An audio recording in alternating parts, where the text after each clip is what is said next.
اللہ کے نبی صلی اللہ علیہ وسلم کا ایک ایسا عظیم معجزہ جس کو دیکھ کر ایک دیہاتی یعنی ایک عرابی بھی کلمہ پڑھنے پر مجبور ہو گیا۔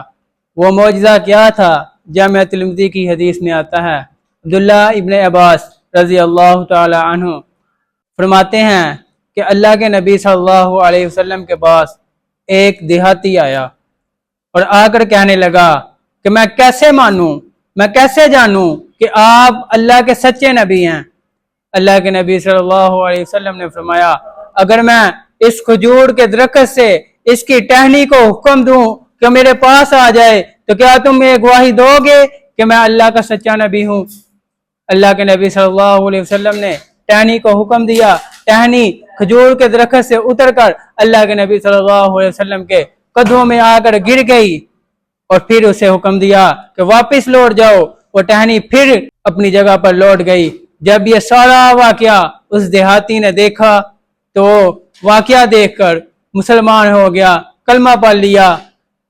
حضرت سامعین، یہ وہ شان، یہ وہ مقام تھا جس کو اللہ رب العزت نے پیارے نبی صلی اللہ علیہ وسلم کو عطا کیا۔